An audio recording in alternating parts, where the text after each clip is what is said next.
தர்மத்தை நிலைநாட்டுவதற்காக இப்போது நான் சென்றுதான் ஆக வேண்டும். கம்சனை வதம் செய்ய வேண்டும்.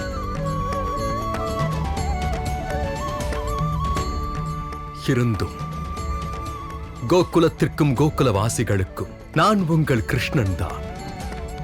என்னுடைய யசோதை அன்னைக்காக நான் அவர்கள் மகனாகவே இருப்பேன். இப்பொழுது நம்பிக்கை வந்ததா?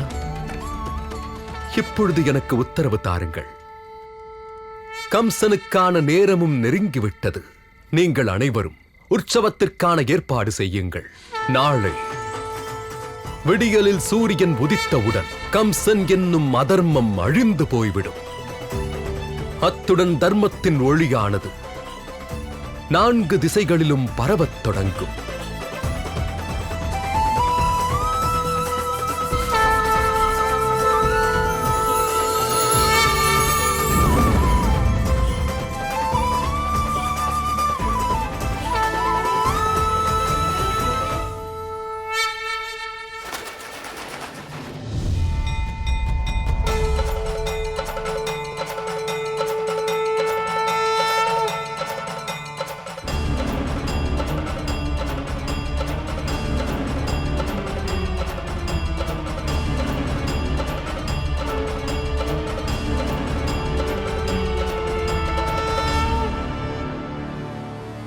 கம்சன் மாமா, நான் வந்துவிட்டேன். அதிக நேரம் உங்களை காக்க வைக்கவில்லையே. ஆனால் மாமா அவர்களே, நீங்கள் ஒரு தவறு செய்து விட்டீர்கள்.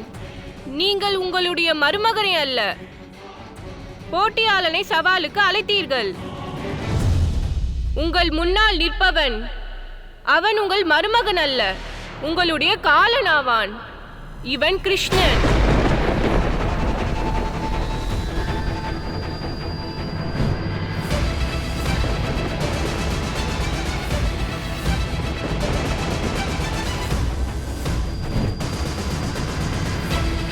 என்ன பார்க்கிறாய் பாவி கம்சா?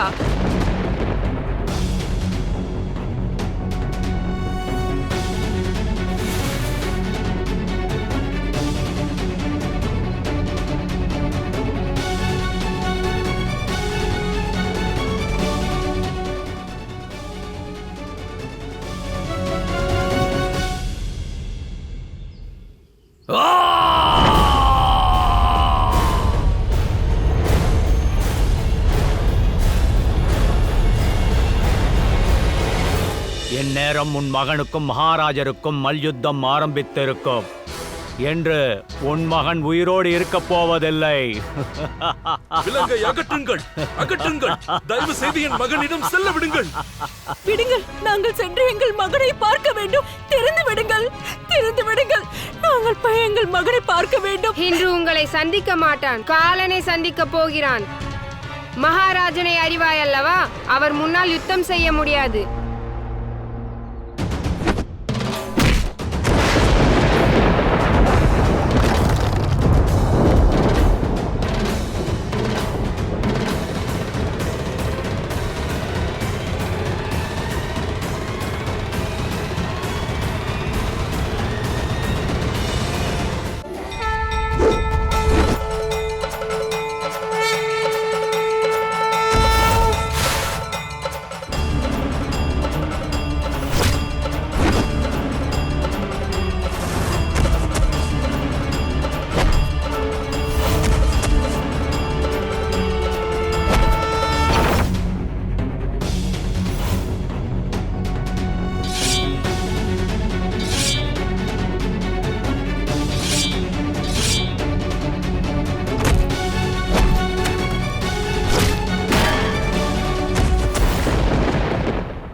அப்பாவி உயிர்களை இரக்கமில்லாமல் கொண்டிருக்கிறாய்.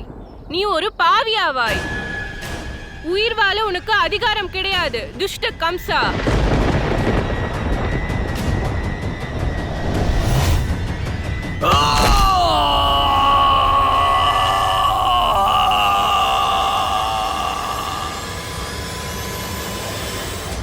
எவன் ராஜ்யத்தில் அதர்மம் தலைவிரித்தாடுகிறதோ அவன் அதர்மி ஆவான்.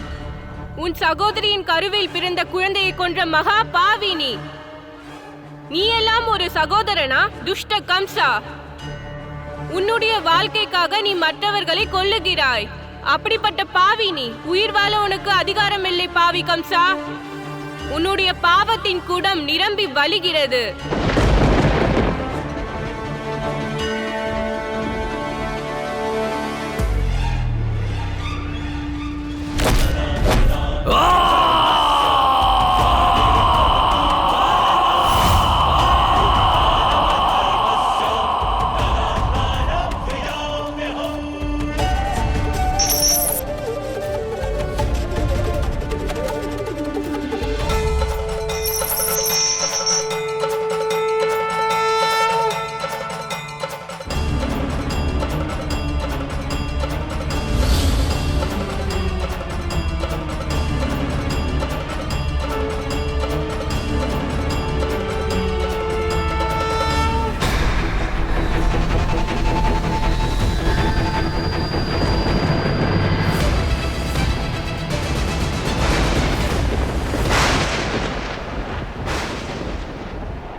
மகனே கிருஷ்ணா,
எங்களுக்காக திரும்பி வந்து விட்டாய் கிருஷ்ணா.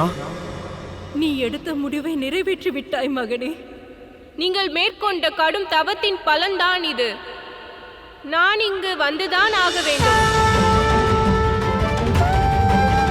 அன்பின் இலக்கணத்தை புரிய வைக்க, தாய் பாசத்தை மீண்டும் பிரதிபலிக்க செய்ய, அதோடு தர்மத்தை நிலைநாட்ட நான் வந்துதானே ஆக வேண்டும்.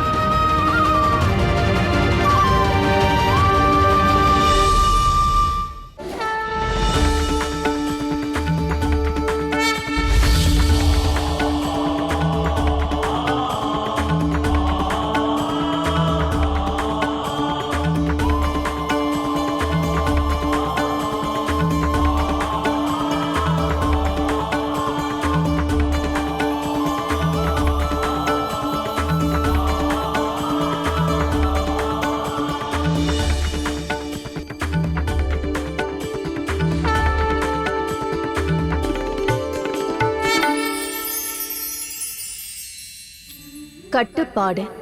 கட்டுப்பாடு என்றால் என்ன? நம்மையே கட்டி போடுவதா, இல்லையேல் தடுப்பதா? இல்லை, கட்டுப்பாடு என்பது உணர்ச்சிகளின் முக்தி அல்ல, உணர்வுகளின் சக்திகளை புரிந்து கொள்வதாகும். அதாவது குழந்தைகளை அழக்கூடாது என்று சொல்லிவிட்டு அவர்களது உணர்வுகளை கட்டுப்படுத்த வேண்டும். இளம் பெண்கள் தங்கள் லட்சியங்களை அடைய பறக்க நினைக்கும் போது அவர்கள் பறப்பதற்கு முன்பே இறக்கையை அறுத்து விடுகிறார்கள். கட்டுப்பாட்டின் இலக்கணமே உணர்வுகளை அழிப்பதென்பது கிடையாது. கட்டுப்பாட்டிற்கு உண்மையான அர்த்தமே உணர்வுகளை நம்பவசப்படுத்த வேண்டும், சந்தோஷத்தை கட்டுப்படுத்த வேண்டும். கட்டுப்பாட்டோடு வாழ்க்கையில் முன்னேறி சென்றால் உங்கள் லட்சியத்தை அடைவீர்கள், அதோடு சந்தோஷமான வைகுண்டத்தை காண்பீர்கள்.